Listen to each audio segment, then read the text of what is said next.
ਸਤਿ ਸ਼੍ਰੀ ਅਕਾਲ। ਤੁਸੀਂ ਦੇਖ ਰਹੇ ਹੋ ਹਮਦਰਦ ਟੀਵੀ ਤੇ ਮੈਂ ਹਾਂ ਨਿਰਮਲ ਤੇ ਅਕਸਰ ਹੀ ਅਸੀਂ ਲੈ ਕੇ ਹਾਜ਼ਰ ਹੁੰਦੇ ਹਾਂ ਦ life coach show with Randeep Singh ਤੇ ਅੱਜ ਫਿਰ ਤੁਹਾਡੇ ਰੂਬਰੂ ਹੋ ਗਏ ਹਾਂ ਤੇ ਅੱਜ ਜਿਸ ਮੁੱਦੇ ਤੇ ਗੱਲਬਾਤ ਕਰਾਂਗੇ ਉਹ ਆ ਕਿ ਆਖਿਰਕਾਰ ਜ਼ਿੰਦਗੀ ਕੀ ਹੈ, ਜ਼ਿੰਦਗੀ ਨੂੰ ਜਿਉਣ ਦਾ ਮਕਸਦ ਕੀ ਹੈ।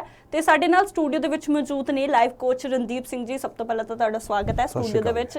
ਤੇ ਸਭ ਤੋਂ ਪਹਿਲਾ ਕੁਐਸਚਨ ਇਹੀ ਹੋਵੇਗਾ ਕਿ ਆਖਿਰਕਾਰ ਜ਼ਿੰਦਗੀ ਕੀ ਹੈ। ਜ਼ਿੰਦਗੀ ਜੀ ਬਹੁਤ ਖੂਬਸੂਰਤ ਇੱਕ ਅਹਿਸਾਸ ਹੈ, ਪਲ ਹੈ, ਪਰ ਬਹੁਤਿਆਂ ਲੋਕਾਂ ਨੂੰ ਜ਼ਿੰਦਗੀ ਜੀਣੀ ਨਹੀਂ ਆਉਂਦੀ। ਜੇ 100 ਦੀ ਗੱਲ ਕਰਾਂ 99% ਲੋਕ ਜ਼ਿੰਦਗੀ ਤੋਂ ਦੁਖੀ ਨੇ। ਆਪਣੀ ਤੋਂ ਉਹ ਦੁਖੀ ਕਿਉਂ ਆ? ਉਹਨਾਂ ਨੇ ਮਾਈਂਡ ਸੈਟ ਤਿਆਰ ਹੀ ਇੱਦਾਂ ਦਾ ਕਰ ਲਿਆ ਵੀ ਅਸੀਂ ਇਹਨੂੰ ਦੁੱਖ ਕਹਿਣਾ ਤੇ ਇਸ ਕਰਕੇ ਅਸੀਂ ਦੁਖੀ ਹਾਂ। ਜਦ ਕਿ ਜ਼ਿੰਦਗੀ ਖੂਬਸੂਰਤ ਹੈ, ਜ਼ਿੰਦਗੀ ਅਨਮੋਲ ਹੈ ਤੇ ਇਹਦੀ ਬਰਾਬਰੀ ਅਸੀਂ ਕਿਸੇ ਵੀ ਚੀਜ਼ ਨਾਲ ਨਹੀਂ ਕਰ ਸਕਦੇ। ਦੇਖੋ, ਜਦੋਂ ਜਨਮ ਲੈਂਦੇ ਨਾ ਆਪਾਂ ਜਨਮ ਲੈਂਦੇ ਆ ਤੇ ਜਨਮ ਲੈਣ ਤੋਂ ਬਾਅਦ ਸਾਨੂੰ ਕੁਝ ਚੀਜ਼ਾਂ ਆਣਾ ਸ਼ੁਰੂਆਤ 'ਚ ਹੀ ਟ੍ਰੇਨਡ ਕਰ ਦਿੱਤੀਆਂ ਜਾਂਦੀਆਂ ਨੇ ਵੀ ਆਹ ਚੀਜ਼ਾਂ ਗਲਤ ਨੇ ਲਾਈਫ ਲਈ, ਆਹ ਚੰਗੀਆਂ ਨੇ। ਇਹਦੀ ਟ੍ਰੇਨਿੰਗ ਸਾਨੂੰ ਮਿਲਦੀ ਰਹਿੰਦੀ ਹੈ। ਬਾਕੀ ਡਿਪੈਂਡ ਕਰਦਾ ਸਾਡੀ ਸੋਚ ਦੇ ਦਾਇਰੇ ਤੋਂ, ਸਾਡੀ ਕਿੰਨੀ ਕੁ ਛੋਟੀ ਸੋਚ ਹੈ ਜਾਂ ਕਿੱਡੀ ਵੱਡੀ ਸੋਚ ਹੈ, ਜਾਂ ਕਿਸੇ ਨੂੰ ਅਸੀਂ ਰਾਈ ਨੂੰ ਪਹਾੜ ਜਿੱਡਾ ਬਣਾ ਕੇ ਦਰਸਾਉਣ ਲੱਗ ਜਾਈਏ, ਦੱਸਣ ਲੱਗ ਜਾਈਏ, ਜਾਂ ਪਹਾੜ ਵਰਗੀ ਵੱਡੇ ਦੁੱਖ ਨੂੰ ਵੀ ਅਸੀਂ ਰਾਈ ਜਿੰਨਾ ਕੁ ਸਮਝੀਏ।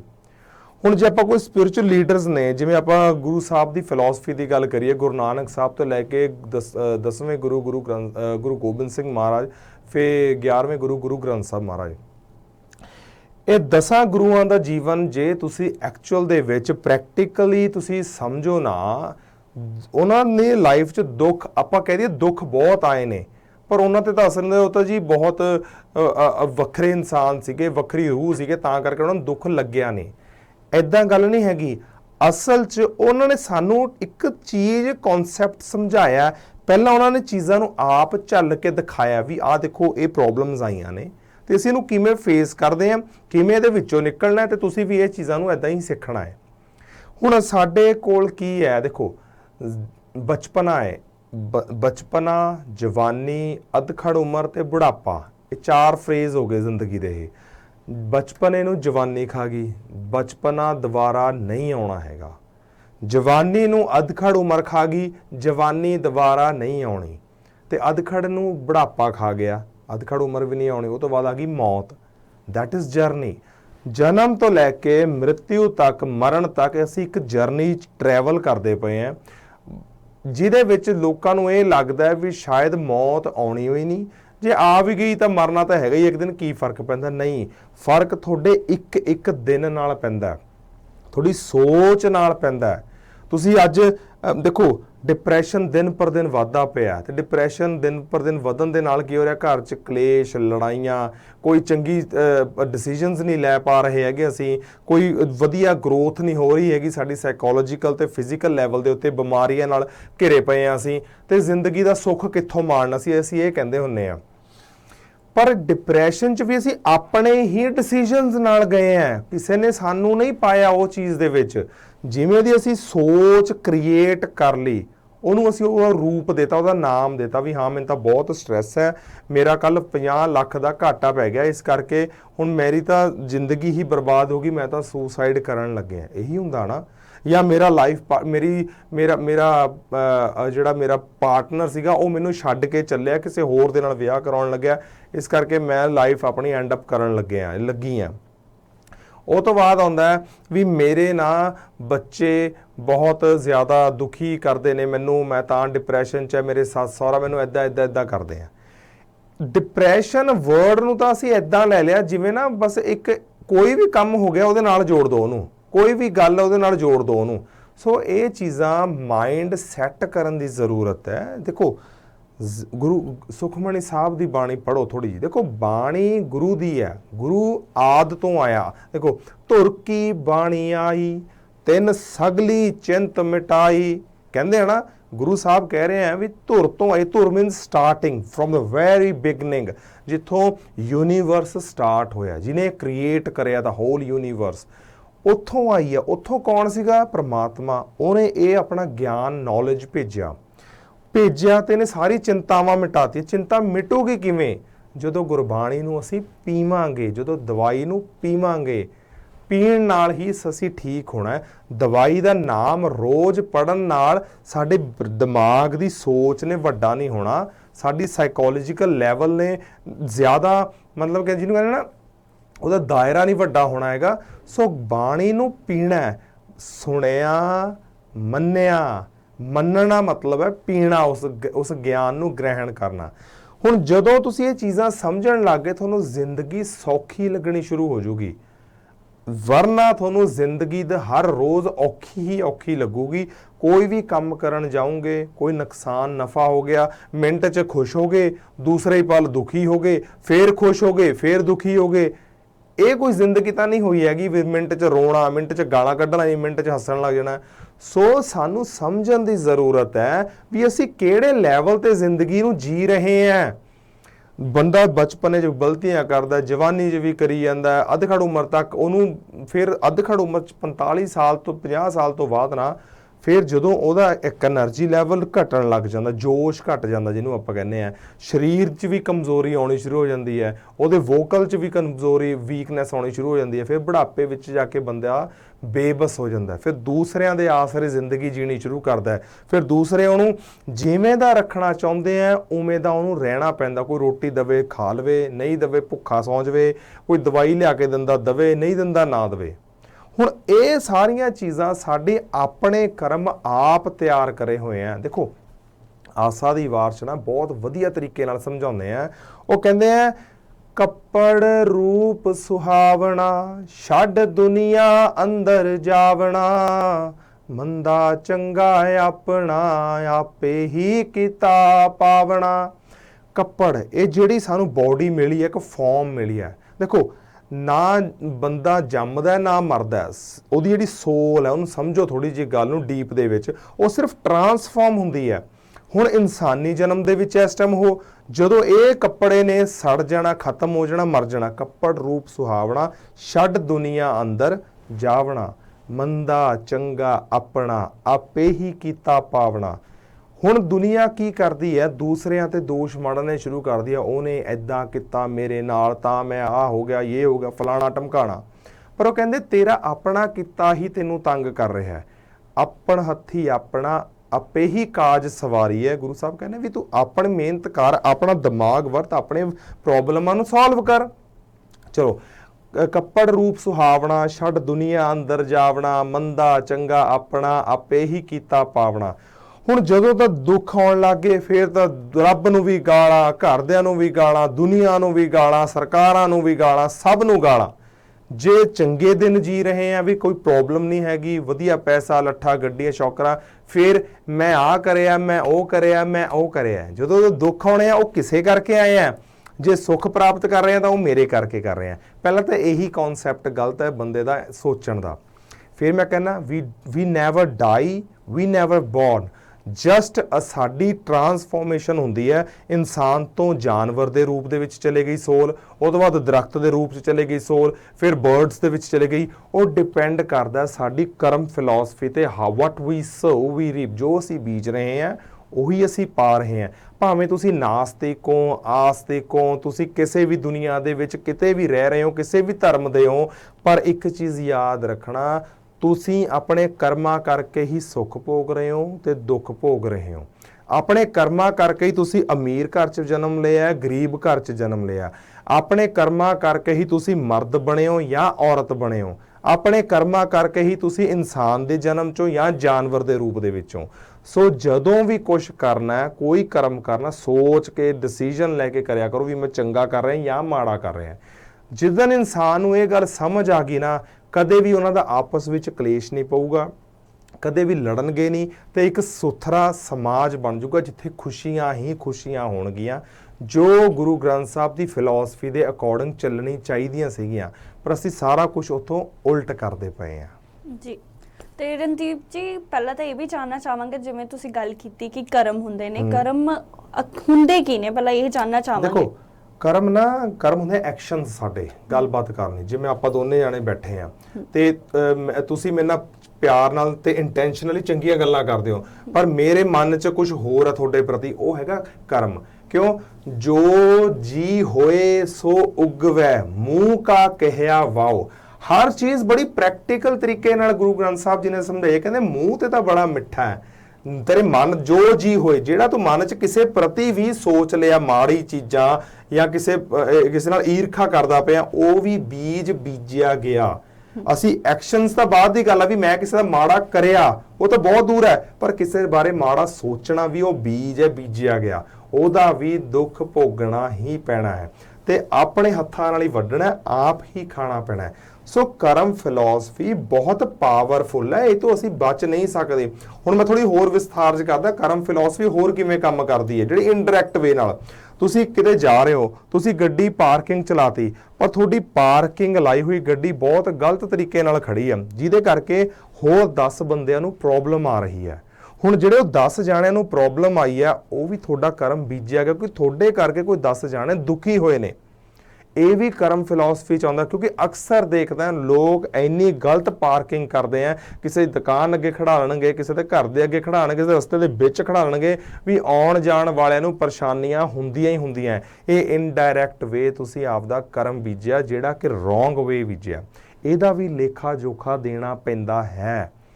ਤੁਸੀਂ ਦੇਖੋ, ਜੇ ਤੁਸੀਂ ਇਹ ਸਮਝਦੇ ਹੋ ਵੀ ਕਰਮ ਕੁਰਮ ਕੁਛ ਨਹੀਂ ਹੈਗੇ, ਤਾਂ ਤੁਸੀਂ ਮੇਰੀ ਇੱਕ ਐਡਵਾਈਸ ਹੈ ਤੁਹਾਨੂੰ, ਤੁਸੀਂ ਡੈਫੀਨੇਟਲੀ ਇੱਕ ਵਾਰੀ ਗੁਰੂ ਗ੍ਰੰਥ ਸਾਹਿਬ ਦੀ ਬਾਣੀ ਨਾ ਪਹਿਲੇ ਅੰਗ ਤੋਂ ਲੈ ਕੇ 1430 ਅੰਗ ਤੱਕ ਸਕੂਨ ਨਾਲ ਪੜੋ, ਭਾਵੇਂ ਸਾਲ ਲੱਗ ਜਾਵੇ, 2 ਸਾਲ 3 ਸਾਲ ਲੱਗ ਜਾਵੇ। ਤੁਹਾਡੇ ਜਿੰਨੇ ਡਾਊਟਸ ਹੋਣਗੇ ਨਾ, ਤੁਹਾਨੂੰ ਜਿੰਨੀਆਂ ਚੀਜ਼ਾਂ ਦਾ ਹੰਕਾਰ ਹੋਊਗਾ ਵੀ ਇਹ ਕਿਵੇਂ ਹੋ ਜੂ, ਐਦਾਂ ਕਿਵੇਂ ਹੋ ਜੂ, ਉਹ ਸਾਰੇ ਹੀ ਤੁਹਾਡੇ ਪ੍ਰੋਬਲਮਸ ਸੋਲਵ ਹੋ ਜਾਣਗੇ, ਸਾਰੇ ਡਾਊਟਸ ਤੁਹਾਡੇ ਕਲੀਅਰ ਹੋ ਜਾਣਗੇ। ਫਿਰ ਕਰਮ ਫਿਲਾਸਫੀ ਆਉਂਦੀ ਹੈ ਧੋਖਾ ਦੇਣਾ, ਦੁੱਖ ਦੇਣਾ, ਉੱਚਾ ਮਾੜਾ ਬੋਲਣਾ, ਐਂਗਰਨੈਸ ਸ਼ੋ ਕਰਨੀ, ਆਪਣੇ ਲਾਈਫ ਪਾਰਟਨਰ ਨੂੰ ਹਮੇਸ਼ਾ ਡੀਗ੍ਰੇਡ ਕਰਨਾ, ਡੀਮੋਰਲਾਈਜ਼ ਕਰਨਾ। ਇਹ ਹਰ ਚੀਜ਼, ਕੋਈ ਵੀ ਅਸੀਂ ਕੰਮ ਕਰਦੇ ਆਂ ਉਹ ਕਰਮ ਹੀ ਬਣਦਾ, ਚਾਹੇ ਉਹ ਚੰਗਾ ਕਰ ਰਹੇ ਆਂ ਚਾਹੇ ਉਹ ਮਾੜਾ ਕਰ ਰਹੇ ਆਂ। ਸੋ ਬੈਟਰ ਹੈ ਸੋਚ ਸਮਝ ਕੇ ਡਿਸੀਜਨਸ ਲਈਏ। ਜੀ ਰਣਦੀਪ ਜੀ, ਇਹ ਵੀ ਜਾਨਣਾ ਚਾਹਾਂਗੇ ਕਿ ਫਿਰ ਅਸਲ ਮਕਸਦ ਕੀ ਹੈ ਜ਼ਿੰਦਗੀ ਦਾ, ਕਿਉਂਕਿ ਜ਼ਿੰਦਗੀ ਮਿਲੀ ਹੈ, ਦੁੱਖ ਸੁੱਖ ਵੀ ਆਉਂਦੇ ਨੇ, ਪਰ ਅਸਲ ਮਕਸਦ ਕੀ ਹੈ ਜੋ ਜ਼ਿੰਦਗੀ ਮਿਲੀ ਹੈ? ਦੇਖੋ, ਇਹ ਮੈਂ ਫੇਰ ਅੱਜ ਕਹਿਣਾ ਹੈ, ਬਹੁਤ जन्म बिछड़े थे माधो, ए जन्म तुम्हारे लेखे, अब की बार बख्श बंदे को, होर ना भौजल फेरा। ਜੇ ਤਾਂ ਤੁਸੀਂ ਮੈਨੂੰ ਨਾ ਪੁੱਛੋ, ਤੁਸੀਂ ਗੁਰੂ ਗ੍ਰੰਥ ਸਾਹਿਬ ਜੀ ਨੂੰ ਪੁੱਛੋ ਵੀ ਜ਼ਿੰਦਗੀ ਦਾ ਮਤਲਬ ਕੀ ਹੈ। ਉਹਦੇ ਵਿੱਚ ਦੇਖੋ ਕਹਿੰਦੇ ਕਈ ਜਨਮ ਲੰਘ ਗਏ ਮੇਰੇ, ਕਦੇ ਮੈਂ ਕੁਛ ਬਣ ਜੰਨਾ, ਕਦੇ ਕੁਛ ਬਣ ਜੰਨਾ, ਕਦੇ ਕਿਤੇ ਦੁੱਖ ਭੋਗ ਰਿਹਾ, ਕਦੇ ਕਿਤੇ, ਹੁਣ ਮੈਨੂੰ ਬਖਸ਼ ਦੇ। ਸਾਨੂੰ ਜਿਹੜਾ ਇਨਸਾਨੀ ਜਨਮ ਮਿਲਿਆ ਐਕਚੁਅਲ ਦੇ ਵਿੱਚ, ਇਹ ਸਾਡਾ ਇੱਕ ਸਾਨੂੰ ਐਸੀ ਹਾਸਲ ਹੋ ਗਈ ਚੀਜ਼, ਇੱਕ ਐਸੀ ਪਦਵੀ ਹਾਸਲ ਹੋ ਗਈ ਵੀ ਜਿਹਦੇ ਵਿੱਚੋਂ ਅਸੀਂ ਉਸ ਕੌਸਮਿਕ ਐਨਰਜੀ ਕਹਿ ਲਓ ਉਹਨੂੰ ਯੂਨੀਵਰਸ ਕਹਿ ਲਓ, ਉਹਨੂੰ ਕ੍ਰੀਏਟਰ ਆਫ ਦਾ ਯੂਨੀਵਰਸ ਕਹਿ ਲਓ, ਜਿਹਨੂੰ ਕੋਈ ਰਾਮ ਕਹਿ ਕੇ ਕਹਿੰਦਾ, ਕੋਈ ਅੱਲਾ ਕਹਿ ਕੇ ਸੰਬੋਧਨ ਕਰਦਾ, ਕੋਈ ਵਾਹਿਗੁਰੂ ਕਹਿੰਦਾ, ਅਸੀਂ ਉਹਦੇ ਵਿੱਚ ਇੱਕ ਮਿਕ ਹੋਣਾ। because we born from him and we are going to be in him as well। ਜਦੋਂ ਜਨਮ ਹੁੰਦਾ ਸਾਨੂੰ ਇਹ ਚੀਜ਼ਾਂ ਦੱਸੀਆਂ ਜਾਂਦੀਆਂ ਵੀ ਆਹ ਲਾਈਫ ਸਪੈਨ ਹੈ ਸਾਡਾ। ਦੇਖੋ 0 ਤੋਂ ਲੈ ਕੇ ਕਿਸੇ ਦੀ 30 ਸਾਲ ਦੀ ਉਮਰ ਹੈ, ਕਿਸੇ ਦੀ 40, 50, 60, 70। ਇੱਕ ਟੈਂਪਰੇਰੀ ਹੈ ਨਾ ਸਾਡੇ ਕੋਲ ਫਾਰਮ ਮਿਲੀ ਹੋਈ, ਪਰਮਾਨੈਂਟ ਤਾਂ ਹੈ ਹੀ ਨਹੀਂ ਗੀ। ਪਰਮਾਨੈਂਟ ਤਾਂ એનર્ਜੀ ਹੈ ਜਿਹੜੀ ਇਹਦੇ ਵਿੱਚ ਹੈ, ਜੋ ਬੋਲ ਰਹੀ ਹੈ, ਜੋ ਸੋਚ ਰਹੀ ਹੈ, ਜੋ ਕੰਮ ਕਰ ਰਹੀ ਹੈ, ਉਹ ਹੈ। ਬੋਡੀ ਦਾ ਤਾਂ ਸਿਰਫ ਅਸੀਂ ਇੱਕ ਸਹਾਰਾ ਲੈ ਰਹੇ ਹਾਂ, ਪਰ ਇਹ ਬੋਡੀ ਤੋਂ ਕੰਮ ਅਸੀਂ ਲੈ ਰਹੇ ਹਾਂ ਵੀ ਇਹਨੂੰ ਗਲਤ ਪਾਸੇ ਲਾਤਾ। ਸਰੀਰ ਦਾ ਕੋਈ ਕਸੂਰ ਨਹੀਂ।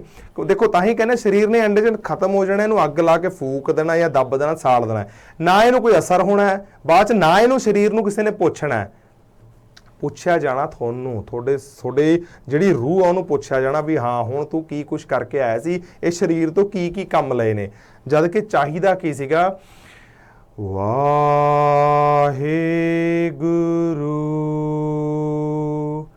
ਅੱਲਾਹੂ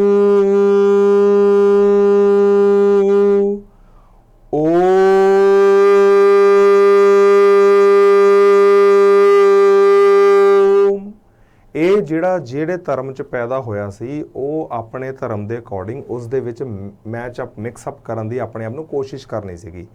ਅਤਿਆਚਾਰ ਕਰਨਾ, ਕਰੂਰਤਾ ਵਰਤਣੀਆਂ, ਬਰੂਟੈਲਿਟੀ ਕਰਨੇ, ਇਹ ਸਾਰਾ ਹੀ against the law of nature ਹੈ। ਮਤਲਬ ਕਿ ਕੁਦਰਤ ਦੇ ਕਾਨੂੰਨ ਦੇ ਉਲਟ ਹੈ ਸਾਰਾ ਕੁਝ। ਤੇ ਇਨਸਾਨ ਉਹੀ ਸਾਰਾ ਕੁਝ ਕਰ ਰਿਹਾ, ਚਾਹੇ ਉਹ ਇਨਸਾਨਾਂ ਦੇ ਪ੍ਰਤੀ ਕਰ ਰਿਹਾ, ਚਾਹੇ ਉਹ ਜਾਨਵਰਾਂ ਦੇ ਪ੍ਰਤੀ ਕਰ ਰਿਹਾ, ਚਾਹੇ ਉਹ ਕੁਦਰਤ ਦੇ ਪ੍ਰਤੀ ਕਰ ਰਿਹਾ। ਕੁਦਰਤ ਮੀਨਸ ਆ ਸਾਰਾ ਕੁਝ ਕੁਦਰਤੀ ਹੈ ਜੋ ਅਸੀਂ ਦੇਖ ਰਹੇ ਹਾਂ, ਦਰਖਤ, ਪਹਾੜ, ਮੌਸਮ। ਆਪਾਂ ਪਲਾਸਟਿਕ ਦਾ ਕਿੰਨਾ ਮਿਸਯੂਜ਼ ਕਰਦੇ ਹਾਂ, ਵੀ ਕੁਦਰਤ ਦੇ ਅਗੇਂਸਟ ਹੀ ਅਸੀਂ ਕੰਮ ਕਰ ਰਹੇ ਹਾਂ। ਪਾਣੀ ਗੰਦਲੇ ਕਰ ਰਹੇ ਹਾਂ, ਇਹ ਵੀ ਕੁਦਰਤ ਦੇ ਅਗੇਂਸਟ ਹੀ ਅਸੀਂ ਕੰਮ ਕਰ ਰਹੇ ਹਾਂ। ਇਹਦਾ ਵੀ ਲੇਖਾ ਸਾਨੂੰ ਦੇਣਾ ਪੈ ਰਿਹਾ। ਇਹ ਵੀ ਕਰਮ ਅਸੀਂ ਬੀਜ ਜਿਹੜੇ ਰੋਜ਼ 100 200 ਲੀਟਰ ਪਾਣੀ ਉਹੀ ਬਰਬਾਦ ਕਰ ਦਿੰਦੇ ਆ ਕਾਰ ਧੋਣ ਤੇ, ਫਰਸ਼ ਧੋਣ ਤੇ। ਤੁਹਾਨੂੰ ਕੀ ਲੱਗਦਾ ਕਰਮ 'ਚ ਨਹੀਂ ਆਉਂਦੇ? ਇਹ ਸਭ ਕਰਮ ਦੇ ਵਿੱਚ ਐਡ ਆਨ ਹੁੰਦਾ ਪਿਆ। ਤੁਹਾਡੀ ਇੱਕ ਇੱਕ ਐਕਸ਼ਨ ਵਾਚ ਕਰਦਾ ਪਿਆ ਉਹ। ਦੇਖੋ ਇੱਕ ਨਾ ਬਹੁਤ ਵਹਿਮ ਪੈ ਗਿਆ ਦੁਨੀਆ ਨੂੰ। ਉਹ ਵਹਿਮ ਹਰ ਕਿਸੇ ਧਰਮ ਦੇ ਵਿੱਚ, ਹਰ ਇਨਸਾਨ ਦੇ ਵਿੱਚ ਇਹ ਪੈ ਗਿਆ ਵੀ ਸੁੱਚਮਤਾ ਤੇ ਅਸੁੱਚਮਤਾ, ਜਿਹਨੂੰ ਕਹਿੰਦੇ ਆ ਵੀ ਸਾਫ ਸੁਥਰਾ ਤੇ ਇਹ ਗੰਦਲਾ, ਇਹ ਅਪਵਿੱਤਰ ਬੰਦਾ ਹੈ। ਗੁਰੂ ਨਾਨਕ ਦੇਵ ਜੀ ਨਾ ਬੜੀ ਸ਼ੁਰੂ 'ਚ ਇਹ ਚੀਜ਼ ਐਕਸਪਲੇਨ ਕਰਤੀ ਸੀਗੀ ਵੀ ਸੋਚੈ ਸੋਚ ਨਾ ਹੋਵਈ, ਜੇ ਸੋਚੇ ਲੱਖ ਵਾਰ। ਮਤਲਬ ਕਿ ਤੂੰ ਜਿੰਨਾ ਮਰਜ਼ੀ ਆਪਣੇ ਆਪ ਨੂੰ ਸਾਫ਼ ਕਰ ਲਾ, ਧੋ ਲਾ, ਤੂੰ ਕਦੇ ਵੀ ਸਾਫ਼ ਨਹੀਂ ਹੋ ਸਕਦਾ। ਮਤਲਬ ਕਿ ਸਰੀਰ ਦੀ ਗੱਲ ਕਰਦੇ ਪਏ ਆ, ਇਹ ਸਰੀਰ ਕਦੇ ਵੀ ਨਹੀਂ ਸਾਫ਼ ਹੋ ਸਕਦਾ ਜਿੰਨਾ ਮਰਜ਼ੀ ਇਹਨੂੰ ਕਹਿ ਕੇ ਸੋਚ ਲਈਏ। ਦੁਨੀਆ ਨੇ ਸਰੀਰ ਦੇ ਉੱਤੇ ਜ਼ੋਰ ਲਾਇਆ ਪਿਆ ਸਾਫ਼ ਕਰਨ ਦੇ ਉੱਤੇ, ਮਨ ਵੱਲ ਕਿਸੇ ਦਾ ਵੀ ਧਿਆਨ ਨਹੀਂ ਹੈਗਾ। ਜਦ ਕਿ ਰੱਬ ਨੇ ਮਨ ਦੇਖਣਾ ਉਹ ਕਿੰਨਾ ਸਾਫ਼ ਸੀਗਾ, ਨਾ ਕਿ ਉਹਨੇ ਸਰੀਰ ਦੇਖਣਾ। ਸਾਰੀ ਉਮਰ ਪੈਡੀਕਿਉਰ, ਮੈਨੀਕਿਉਰ, 3-3 ਵਾਰੀ ਨਹਾਉਣਾ, ਕਦੇ ਕੁਛ ਕਰਨਾ ਸਰੀਰ ਨੂੰ, ਕਦੇ ਕੁਛ ਕਰਨਾ। ਪਰ ਮਨ ਉਹ ਉਨਾ ਗੰਦਲਾ ਹੋ ਗਿਆ ਜਿਹਦੇ ਬਾਰੇ ਅਸੀਂ ਸੋਚ ਵੀ ਨਹੀਂ ਸਕਦੇ ਹੈਗੇ।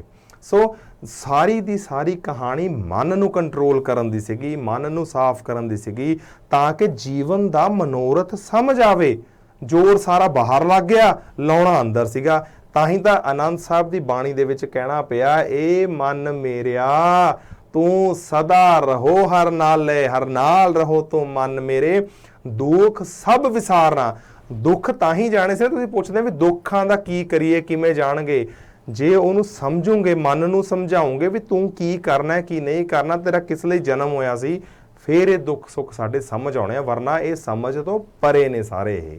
ਜੀ ਜੀ ਰਣਦੀਪ ਜੀ, ਪਹਿਲਾਂ ਤਾਂ ਇਹ ਗੱਲ ਕਰਾਂਗੇ ਕਿ ਜ਼ਿੰਦਗੀ ਦੀ ਗੱਲ ਕਰ ਰਹੇ ਹਾਂ, ਤੇ ਜੇ ਜ਼ਿੰਦਗੀ ਦੀ ਗੱਲ ਕਰ ਰਹੇ ਹਾਂ ਤਾਂ ਮੌਤ ਵੀ ਆਉਂਦੀ ਹੈ ਨਾ। ਜ਼ਿੰਦਗੀ ਜਦੋਂ ਆਉਂਦੀ ਹੈ, ਕੋਈ ਜਨਮ ਲੈਂਦਾ ਹੈ ਤੇ ਹਰ ਕੋਈ ਖੁਸ਼ ਹੁੰਦਾ, ਪਰ ਮੌਤ ਤੋਂ ਹਰ ਕੋਈ ਡਰਦਾ ਹੈ। ਕਿਉਂਕਿ ਮੌਤ ਇੱਕ ਸੱਚਾਈ ਹੈ, ਫਿਰ ਵੀ ਲੋਕੀ ਡਰਦੇ। ਸੱਚਾਈ ਤਾਂ ਦੇਖੋ ਚਲੋ ਹੈਗੀ ਹੈ, ਪਰ ਜਦੋਂ ਜਨਮ ਲੈਣ ਤੋਂ ਤੱਕ ਮੌਤ ਤੱਕ ਨਾ ਸਾਡੀ ਅਟੈਚਮੈਂਟ ਬਹੁਤ ਗੂੜੀ ਹੋ ਜਾਂਦੀ ਹੈ, ਜਿਹਨੂੰ ਅਸੀਂ ਕਹਿੰਦੇ ਮੋਹ। ਹੁਣ ਪੰਚਾਂ ਕਾ ਗੁਰ ਏਕ ਧਿਆਨ, ਹੁਣ ਇਹ ਪੰਕਤੀ ਹੈ, ਬੜੇ ਧਿਆਨ ਨਾਲ ਸੁਣਿਓ। ਪੰਚਾਂ ਕਾ ਗੁਰ ਏਕ ਧਿਆਨ। ਹੁਣ ਜਿਹੜੇ 5 ਵਿਕਾਰ ਨੇ, ਕਿਸੇ 'ਚ ਕਾਮ ਬਹੁਤ ਜ਼ਿਆਦਾ ਹੈ, ਕਿਸੇ 'ਚ ਲੋਭ ਬਹੁਤ ਜ਼ਿਆਦਾ ਹੈ, ਕਿਸੇ 'ਚ ਕ੍ਰੋਧ ਬਹੁਤ ਜ਼ਿਆਦਾ ਹੈ, ਕਿਸੇ 'ਚ ਹੰਕਾਰ ਬਹੁਤ ਜ਼ਿਆਦਾ ਹੈ। ਕਾਮ, ਕ੍ਰੋਧ, ਲੋਭ, ਮੋਹ, ਅਹੰਕਾਰ, ਇਹ 5 ਚੀਜ਼ਾਂ ਜਦੋਂ ਹੋ ਜਾਂਦੀਆਂ ਨਾ, ਫਿਰ ਉਹ ਕਹਿੰਦੇ ਇਹਨਾਂ ਨੂੰ ਕਾਬੂ ਕਿਵੇਂ ਕਰਨਾ ਹੈ, ਤੇ ਸਮਝਾਉਣ ਇਹਦੇ ਲੈਵਲ ਨੂੰ ਕੰਟਰੋਲ ਕਿਵੇਂ ਰੱਖਣਾ ਹੈ। ਉਹ ਹੈਗਾ ਧਿਆਨ। ਧਿਆਨ ਕੀ ਹੈ? ਮੈਡੀਟੇਸ਼ਨ। ਮੈਡੀਟੇਸ਼ਨ ਕੀ ਹੈ? ਪਰਮਾਤਮਾ।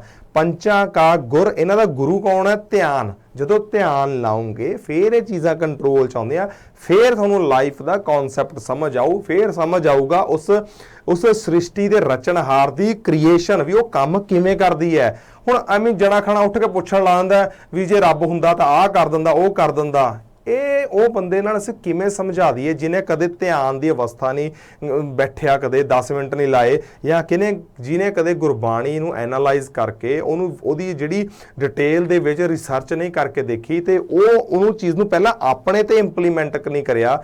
ਦੇਖੋ ਜਦੋਂ ਵੀ ਕੁਝ ਕਰਨਾ ਹੁੰਦਾ ਨਾ, ਰਿਸਰਚ ਪਹਿਲਾਂ ਆਪਣੇ ਆਪ ਤੇ ਲਾਓ, ਉਹ ਚੀਜ਼ਾਂ ਨੂੰ ਬਾਹਰ ਛੱਡਣ ਦੀ ਜ਼ਰੂਰਤ ਨਹੀਂ ਹੈਗੀ। ਫਿਰ ਤੁਸੀਂ ਇਹ ਫੀਡਬੈਕ ਲਓ ਵੀ ਮੇਰੇ ਉੱਤੇ ਕੀ ਅਸਰ ਹੋ ਰਿਹਾ ਇਹਦਾ, ਮੇਰੇ ਸੁਭਾਅ 'ਚ ਚੇਂਜ ਆ ਰਿਹਾ ਕਿ ਨਹੀਂ ਆ ਰਿਹਾ। ਜੇ ਨਹੀਂ ਆ ਰਿਹਾ ਤਾਂ ਕਿਉਂ ਨਹੀਂ ਆ ਰਿਹਾ, ਜੇ ਆ ਗਿਆ ਤਾਂ ਕਿਹਦੇ ਕਰਕੇ ਆਇਆ। ਸੋ ਇਹ ਬਹੁਤ ਗੱਲਾਂ ਨੇ। ਇਸ ਕਰਕੇ ਸਾਡੀ ਅਟੈਚਮੈਂਟ ਕਰਕੇ ਸਾਨੂੰ ਦੁੱਖ ਹੁੰਦਾ ਵੀ ਇਹ ਇਨਸਾਨ ਸਾਡੇ ਤੋਂ ਚਲਾ ਗਿਆ ਦੂਰ, ਜਾਂ ਕਿਸੇ ਜਵਾਨ ਪੁੱਤ ਮਰ ਗਿਆ, ਧੀ ਮਰ ਗਿਆ, ਜਾਂ ਪਾਰਟਨਰ ਚਲੇ ਗਿਆ, ਫਲਾਣਾ ਚਲੇ ਗਿਆ। ਫਿਰ ਜਿਸ ਦਿਨ ਤੋਂ ਉਹਨਾਂ ਦੀ ਡੈਥ ਹੁੰਦੀ ਹੈ, ਉਹਦੀ ਆਪ ਦੀ ਜ਼ਿੰਦਗੀ ਦੇ ਜਿੰਨੇ ਵੀ ਬਚੇ ਆ ਸਾਲ, ਉਹ ਸਾਰੀ ਉਮਰ ਉਹਨੂੰ ਯਾਦ ਕਰਕੇ ਰੋਂਦੇ ਨੇ, ਦੁੱਖ ਮਨਾਉਂਦੇ ਉਹ ਚਲੇ ਗਏ। ਰੀਜ਼ਨ ਕੀ ਸੀਗਾ? ਵੀ ਗਿਆਨ ਤੋਂ ਪਰੇ ਹੋ ਕੇ ਅਟੈਚਮੈਂਟ ਦੇ ਵਿੱਚ ਫਸੇ ਹੋਏ ਸੀ, ਮੋਹ ਜਿਹਨੂੰ ਆਪਾਂ ਕਹਿੰਦੇ ਆ। ਹੁਣ ਇਹ ਚੀਜ਼ਾਂ ਕੰਟਰੋਲ ਹੀ ਮੈਡੀਟੇਸ਼ਨ ਦੇ ਨਾਲ ਹੋਣੀ, ਉਹ ਤੋਂ ਬਿਨਾਂ ਤੁਸੀਂ ਕੰਟਰੋਲ ਕਰ ਹੀ ਨਹੀਂ ਸਕਦੇ, ਕਿਉਂਕਿ ਗੁਰੂ ਸਾਹਿਬ ਸਮਝਾ ਰਹੇ ਨੇ ਪੰਚਾਂ ਕਾ ਗੁਰ ਏਕ ਧਿਆਨ। ਜਦੋਂ ਧਿਆਨ ਲਾਉਂਗੇ ਫਿਰ ਚੀਜ਼ਾਂ ਤੁਹਾਡੀਆਂ ਖੁੱਲਣੀਆਂ, ਕਲੀਅਰ ਹੋਣੀਆਂ ਸ਼ੁਰੂ ਹੋਣਗੀਆਂ। ਜੀ ਤੁਸੀਂ ਮੈਡੀਟੇਸ਼ਨ ਦੀ ਗੱਲ ਕੀਤੀ ਹੈ ਨਾ, ਧਿਆਨ ਲਗਾਉਣ ਦੀ ਗੱਲ ਕੀਤੀ, ਪਰ ਲੋਕੀ ਇੰਨੇ ਬਿਜ਼ੀ ਹੋ ਗਏ ਨੇ ਕਿ ਟਾਈਮ ਨਹੀਂ ਲੱਗ ਰਿਹਾ। ਤੇ ਕਿਵੇਂ ਲੋਕੀ ਮੈਡੀਟੇਸ਼ਨ ਵੱਲ ਧਿਆਨ ਦੇਣ ਜਾਂ ਫਿਰ ਕਿਵੇਂ ਧਿਆਨ ਲਗਾਉਣ ਕਿ ਬਾਹਰ ਦੀਆਂ ਚੀਜ਼ਾਂ ਵੱਲ ਧਿਆਨ ਨਾ ਜਾਵੇ? ਮੈਂ ਇੱਕ ਗੱਲ ਕਹਿਣਾ ਉਹਨਾਂ, ਜਿੰਨੀ ਰੋਟੀ ਖਾਣੀ ਜ਼ਰੂਰੀ ਹੈ, ਜਿੰਨਾ ਪਾਣੀ ਪੀਣਾ ਜ਼ਰੂਰੀ ਹੈ, ਜਿੰਨਾ ਸਾਹ ਲੈਣਾ ਜ਼ਰੂਰੀ ਹੈ, ਉਹ ਤੋਂ ਵੱਧ ਜ਼ਰੂਰੀ ਮੈਡੀਟੇਸ਼ਨ ਹੈ, ਮਤਲਬ ਧਿਆਨ ਲਾਉਣਾ। ਜੇ ਤੁਸੀਂ ਬਾਕੀ ਚੀਜ਼ਾਂ ਨੂੰ ਅਹਿਮੀਅਤ ਦਿੰਦੇ ਹੋ ਤਾਂ ਧਿਆਨ ਨੂੰ ਵੀ ਉਨਾ ਹੀ ਅਹਿਮੀਅਤ ਦਿਓ, ਕਿਉਂਕਿ ਜਿਹੜਾ ਇਨਸਾਨ ਮੈਡੀਟੇਸ਼ਨ, ਦੇਖੋ ਮੈਡੀਟੇਸ਼ਨ ਦੇ ਵੀ ਨਾ ਬਹੁਤ ਰੂਪ ਨੇ। ਇੱਕ ਤਾਂ ਹੋ ਗਿਆ ਬੈਠ ਕੇ ਅੱਖਾਂ ਬੰਦ ਕਰਕੇ ਧਿਆਨ ਲਾਉਣਾ, ਦੂਜਾ ਰੂਪ ਹੈਗਾ ਮੈਡੀਟੇਸ਼ਨ ਦਾ ਆਪਣੇ ਆਚਾਰਨ ਨੂੰ, ਮੀਨਸ ਆਪਣੇ ਲਾਈਫ ਸਟਾਈਲ ਨੂੰ ਠੀਕ ਕਰਨਾ, ਪੋਜ਼ਿਟਿਵ ਕਰਨਾ। ਪੋਜ਼ਿਟਿਵ ਕਿਵੇਂ ਕਰਨਾ? ਕਿਸੇ ਪ੍ਰਤੀ ਨੈਗੇਟਿਵ ਨਹੀਂ ਸੋਚਣਾ, ਮਾੜਾ ਨਹੀਂ ਸੋਚਣਾ, ਕਿਸੇ ਦਾ ਮਾੜਾ ਨਹੀਂ ਕਰਨਾ। ਜਿਹੜਾ ਆ ਗਿਆ ਇੰਟੈਂਸ਼ਨਲੀ ਦਿਲੋਂ ਉਹਦਾ ਸਤਿਕਾਰ ਕਰਨਾ, ਇਹ ਵੀ ਇੱਕ ਧਿਆਨ ਦੀ ਅਵਸਥਾ ਹੈ। ਜਿਹੜੇ ਇਨਸਾਨ ਇਹ ਕੁਝ ਨਹੀਂ ਕਰਦੇ, ਇਹ ਮਤਲਬ ਕਿ ਕਿਸੇ ਦੇ ਪ੍ਰਤੀ ਚੰਗਾ ਬਿਹੇਵੀਅਰ ਨਹੀਂ ਰੱਖਦੇ, ਪਰ ਉਹ ਕਹਿੰਦੇ ਅਸੀਂ ਤਾਂ 2-2 ਘੰਟੇ ਮੈਡੀਟੇਸ਼ਨ ਕਰਦੇ ਆ, ਮੈਂ ਕਹਿੰਦਾ ਜ਼ੀਰੋ ਤੁਹਾਡੀ ਮੈਡੀਟੇਸ਼ਨ ਹੈ। ਜੇ ਤੁਸੀਂ ਕਿਸੇ ਦਾ ਸਤਿਕਾਰ ਹੀ ਨਹੀਂ ਹਲੇ ਤੱਕ ਸਿੱਖਿਆ ਕਰਨਾ ਤਾਂ ਤੁਸੀਂ ਮੈਡੀਟੇਸ਼ਨ 'ਚ ਕੀ ਪ੍ਰਾਪਤੀ ਕਰੀ ਹੈ? ਸੋ ਉਹ ਸਿਰਫ ਉਹ ਤਾਂ ਉਹ ਗੱਲ ਹੋ ਗਈ ਵੀ ਦਿਖਾਉਣਾ, ਹਾਥੀ ਦੇ ਦੰਦ ਦਿਖਾਉਣ ਵਾਲੇ ਹੋ ਰਹੇ ਤੇ ਖਾਣ ਵਾਲੇ ਹੋ ਰਹੇ, ਵੀ ਸਿਰਫ ਦੁਨੀਆ ਨੂੰ ਦਿਖਾ ਰਹੇ ਅਸੀਂ ਮੈਡੀਟੇਸ਼ਨ ਕਰ ਰਹੇ ਹਾਂ, ਅਸੀਂ ਆਹ ਕਰ ਰਹੇ ਉਹ ਕਰ ਰਹੇ ਹਾਂ, ਪਰ ਜਦੋਂ ਵਰਤਣ ਜਾਈਏ ਅਸੀਂ ਤੇ ਉਹ ਵਰਤਣ ਲਾਇਕ ਬੰਦਾ ਹੀ ਨਹੀਂ ਰਹਿੰਦਾ ਹੈਗਾ। ਸੋ ਮੈਡੀਟੇਸ਼ਨ ਦੀਆਂ ਬਹੁਤ ਸਟੇਜਿਸ ਨੇ, ਬਹੁਤ ਰੂਪ ਨੇ। ਹਰ ਇਨਸਾਨ ਦਾ ਇੱਕ ਡਿਫਰੈਂਟ ਤਰੀਕੇ ਨਾਲ ਉਹਨੂੰ ਮੈਡੀਟੇਸ਼ਨ ਦਾ ਤਰੀਕਾ ਸਮਝਾਇਆ ਜਾਂਦਾ ਹੈ। ਹਰ ਕਿਸੇ ਉੱਤੇ ਇੱਕੋ ਹੀ ਫਿਲਾਸਫੀ ਲਾਗੂ ਨਹੀਂ ਹੁੰਦੀ ਹੈਗੀ। ਜਿਵੇਂ ਦਾ ਜਿਹਦਾ ਸੋਚ ਹੈ ਉਹਨੂੰ ਅਲੱਗ ਤਰੀਕੇ ਨਾਲ ਉਹੀ ਚੀਜ਼ ਨੂੰ ਨਵੇਂ ਰੂਪ 'ਚ ਸਮਝਾਇਆ ਜਾਂਦਾ ਵੀ ਇਹਨੂੰ ਐਦਾਂ ਨਹੀਂ, ਇਹਨੂੰ ਐਦਾਂ ਅਪਲਾਈ ਕਰ ਆਪਣੇ ਉੱਤੇ। ਸੋ ਮੈਡੀਟੇਸ਼ਨ ਦਾ ਧਿਆਨ ਹੋ ਗਿਆ ਇੱਕ ਦੂਜੀ ਹੋ ਗਈ ਆਪਣੀ ਆਦਤਾਂ ਚੇਂਜ ਕਰਨੀਆਂ ਹੌਲੀ ਹੌਲੀ, ਇਹਨੂੰ ਵੀ ਮੈਡੀਟੇਸ਼ਨ ਕਹਿੰਦੇ ਆ। ਤੀਜਾ ਹੋ ਗਿਆ ਕਿਸੇ ਦੀ ਅਸੀਂ ਹੈਲਪ ਕਰਨ ਜਾ ਰਹੇ ਹਾਂ, ਇਹ ਵੀ ਇੱਕ ਮੈਡੀਟੇਸ਼ਨ ਦਾ ਹੀ ਤਰੀਕਾ ਹੈ, ਕਿਉਂਕਿ ਇਹ ਪੋਜ਼ਿਟਿਵ એનર્ਜੀਆਂ ਸਾਨੂੰ ਗ੍ਰਹਿਣ ਕਰਨ 'ਚ ਹੈਲਪ ਕਰਦਾ ਸਾਡਾ ਬਿਹੇਵੀਅਰ। ਅਸੀਂ ਆਪਣੇ ਆਪ 'ਚ ਇੱਕ ਪੂਰੀ એનર્ਜੀ ਹੈ, ਚਾਹੇ ਗੋਰਾ ਹੈ, ਚਾਹੇ ਕਾਲਾ ਹੈ, ਚਾਹੇ ਕੋਈ ਗ੍ਰੇ ਹੈ, ਕੋਈ ਲੈਸਬੀਅਨ ਹੈ, ਕੋਈ ਗੇ ਹੈ, ਕੋਈ ਸਟ੍ਰੇਟ ਹੈ, ਕੁਛ ਵੀ ਹੈ। ਤੁਸੀਂ ਤੁਹਾਡੇ ਅੰਦਰ ਉਸ ਪਰਮਾਤਮਾ ਦੀ ਜੋਤ ਹੈਗੀ ਹੈ, ਤਾਂ ਹੀ ਤੁਸੀਂ ਸਾਹ ਲੈ ਰਹੇ ਹੋ, ਚੱਲ ਰਹੇ ਹੋ। ਜਿਹੜੀ ਵੀ ਲਿਵਿੰਗ ਬੀਇੰਗ ਹੈ ਉਹਦੀ ਫਾਰਮ 'ਚ ਹੀ ਤਿਆਰ ਹੋਈ ਗਈ ਹੈ। ਪਰ ਮਸਲਾ ਕੀ ਹੈ? ਸਾਨੂੰ ਅਵੇਕਨਿੰਗ ਨਹੀਂ ਹੈਗੀ। ਅਵੇਕਨਿੰਗ ਹੁੰਦੀ ਹੈ ਜਾਗਣਾ। ਅਸੀਂ ਜਾਗੇ ਨਹੀਂ ਹੋਏ, ਸੁੱਤੇ ਹੋਏ ਹਾਂ। ਸਾਰਾ ਜਨਮ ਤੋਂ ਲੈ ਕੇ ਬੁਢਾਪੇ ਤੱਕ ਅਸੀਂ ਸੁੱਤਿਆਂ ਨੇ ਕੱਢਤੀ, ਪਰ ਜਾਗ ਨਹੀਂ ਆਈ। ਜਾਗ ਉਦੋਂ ਆਉਣੀ ਹੈ ਹੁਣ ਜਿੱਦਣ ਅਸੀਂ ਮਰਨਾ ਹੈ। ਅਸੀਂ ਇਹ ਫਾਰਮ ਨੂੰ ਚੇਂਜ ਕਰਨਾ, ਛੱਡ ਕੇ ਦੂਸਰੇ ਰੂਪ 'ਚ ਜਾਣਾ, ਤੇ ਹੋਣਾ ਜ਼ਰੂਰ ਹੈ। ਕਿਉਂਕਿ ਗੁਰੂ ਗ੍ਰੰਥ ਸਾਹਿਬ ਕਹਿੰਦੇ ਆ, ਧਰਮ ਰਾਏ ਜਬ ਲੇਖਾ ਮੰਗੈ, ਕਿਆ ਮੁਖ ਲੈ ਕੇ ਜਾਏਗਾ। ਪਾਪੀ ਜੀਰਾ ਲੋਭ ਕਰਤ ਹੈ, ਆਜ ਕਾਲ ਉੱਠ ਜਾਏਗਾ। ਸੋ ਤਿਆਰੀ ਕਰ ਲਓ, ਜਿਹੜੀ ਵੀ ਸਟੇਜ ਤੇ ਬੈਠਾ, ਜਾਂ ਤਾਂ ਆਪਣੀ ਆਦਤਾਂ ਬਦਲ ਲਓ, ਜਾਂ ਫਿਰ ਇਹ ਜਿਹੜੀ ਮੈਂ ਪੰਕਤੀ ਪੜ੍ਹ ਕੇ ਸੁਣਾਈ ਹੈ ਇਹਨੂੰ ਰੋਜ਼ ਪੜ੍ਹ ਲਿਆ ਕਰੋ ਵੀ ਧਰਮ ਰਾਏ ਜਬ ਲੇਖਾ ਮੰਗੇ, ਕਿਆ ਮੁਖ ਲੈ ਕੇ ਜਾਏਗਾ। ਜੀ ਰਣਦੀਪ ਜੀ, ਟਾਈਮ ਘੱਟ ਹੈ, ਪਰ ਆਖਿਰ ਦੇ ਵਿੱਚ ਤੁਹਾਡੇ ਤੋਂ ਇਹੀ ਜਾਣਨਾ ਚਾਹਾਂਗੇ ਕਿ ਵੀ ਆਖਿਰ ਵਿੱਚ ਜ਼ਿੰਦਗੀ ਜੀਏ ਕਿੱਦਾਂ, ਕਿ ਜੋ ਅਸੀਂ ਗਲਤ ਕੰਮ ਨਾ ਸਾਰਾ ਕੁਝ ਛੱਡ ਦੋ। ਸਾਰਾ ਕੁਝ ਛੱਡਣ ਦਾ ਮੀਨਸ ਬੋਝ ਦਿਮਾਗ ਤੋਂ ਛੱਡ ਦੋ, ਪਲੈਨਿੰਗਾਂ ਕਰੋ, ਪਰ ਇੱਕ ਜਗ੍ਹਾ ਸਟਕ ਨਾ ਹੋ ਜਾਓ। ਜਿੰਨਾ ਤੁਸੀਂ ਖੁਸ਼ ਰਹਿ ਸਕਦੇ ਹੋ ਉਨਾ ਖੁਸ਼ ਰਹੋ। ਛੋਟੀਆਂ ਗੱਲਾਂ 'ਚ ਵੀ ਖੁਸ਼ੀਆਂ ਲੱਭਣੀਆਂ ਸ਼ੁਰੂ ਕਰੋ। ਹਰ ਕਿਸੇ ਨੂੰ ਖੁਸ਼ਹਾਲ ਬਿਹੇਵੀਅਰ ਨਾਲ ਮਿਲੋ। ਮਾੜਾ ਸੋਚ, ਰੋ ਪਿੱਟ ਕੇ, ਰੀ ਕਰਕੇ ਨਾ ਜ਼ਿੰਦਗੀ ਬਤੀਤ ਕਰੋ। ਇਹਦੇ ਨਾਲ ਤੁਹਾਨੂੰ ਕੁਛ ਨਹੀਂ ਹਾਸਲ ਹੋਣਾ ਹੈਗਾ। ਜੋ ਹਾਸਲ ਕਰ ਸਕਦੇ ਹੋ ਖੁਸ਼ੀਆਂ ਲੈ ਕੇ, ਖੁਸ਼ੀਆਂ ਨਾਲ ਕਰ ਸਕਦੇ ਹੋ, ਕਿਉਂਕਿ ਰੱਬ ਹਮੇਸ਼ਾ ਚੜ੍ਹਦੀ ਕਲਾ ਵਾਲਿਆਂ ਦਾ ਮਤਲਬ ਕਿ ਉਹਨੂੰ ਬਲੈਸਿੰਗਸ ਦਿੰਦਾ। ਮਤਲਬ ਉਹਦਾ ਕਹਿਣ ਦਾ ਮਕਸਦ ਇਹ ਹੈ ਵੀ ਮੈਂ ਤੈਨੂੰ ਇੰਨੀ ਕੀਮਤੀ ਜੂਨ ਦਿੱਤੀ ਹੈ, ਹਿਊਮਨ ਫਾਰਮ, ਤੂੰ ਇਹਦੇ ਵਿੱਚ ਰਹਿ ਕੇ ਵੀ ਤੂੰ ਰੋਂਦੇ ਦਾ ਰੋਂਦਾ ਹੀ, ਫਿਰ ਤੈਨੂੰ ਮੈਂ ਲਿਟਰੇਚਰ, ਤੈਨੂੰ ਗੁਰਬਾਣੀ, ਹੋਰ ਬਹੁਤ ਧਾਰਮਿਕ ਗ੍ਰੰਥ ਪਏ ਨੇ ਜਿਹੜੇ ਤੈਨੂੰ ਚੰਗੀ ਸੇਧ ਦੇਣ, ਉਹ ਵੀ ਨਹੀਂ ਤੂੰ ਪੜ੍ਹ ਕੇ ਰਾਜੀ। ਸੋ ਇਹਦੇ ਵਿੱਚ ਹੁਣ ਕਸੂਰ ਦੇਖੋ, ਗੁਰੂ ਸਾਹਿਬ ਕਹਿੰਦੇ ਆ ਵੀ ਮੇਰਾ ਕੋਈ ਕਸੂਰ ਨਹੀਂ ਹੈਗਾ, ਕਸੂਰ ਸਿੱਖ ਉਹਨਾਂ ਦਾ, ਲੋਕਾਂ ਦਾ, ਵੀ ਜਿਹੜੇ ਇਹ ਗੱਲਾਂ ਪੜ੍ਹਦੇ ਨਹੀਂ, ਸੁਣਦੇ ਨਹੀਂ, ਇਹਨਾਂ ਤੇ ਅਮਲ ਨਹੀਂ ਕਰਦੇ ਹੈਗੇ। ਸਾਚਾ ਸਤਿਗੁਰ ਕਿਆ ਕਰੇ, ਜੋ ਸਿੱਖਾਂ ਮੈਂ ਚੂਕ। ਸੋ ਆਪਣੀਆਂ ਆਦਤਾਂ ਨੂੰ ਬਦਲੋ ਅੱਜ ਤੋਂ ਹੀ, ਕੱਲ ਤੋਂ ਨਹੀਂ, ਹੁਣੇ ਤੋਂ ਹੀ, ਆਹ ਪਲ ਤੋਂ ਹੀ। ਦੇਖੋ ਜ਼ਿੰਦਗੀ ਕਿੱਡੀ ਖੁਸ਼ਹਾਲ ਬਣਦੀ ਹੈ ਤੁਹਾਡੀ। ਜੀ ਰਣਦੀਪ ਜੀ, ਬਹੁਤ ਬਹੁਤ ਧੰਨਵਾਦ ਸਾਰੀ ਜਾਣਕਾਰੀ ਦੇ ਲਈ। ਤੇ ਤੁਸੀਂ ਬਣੇ ਰਹੋ ਹਮਦਰਦ ਟੀਵੀ ਨਾਲ। ਅਗਲੇ ਹਫਤੇ ਫਿਰ ਮਿਲਾਂਗੇ ਇੱਕ ਹੋਰ ਨਵੇਂ ਵਿਸ਼ੇ ਦੇ ਨਾਲ। ਤਦ ਤੱਕ ਲਈ ਮੈਨੂੰ ਦਿਓ ਇਜਾਜ਼ਤ। ਧੰਨਵਾਦ।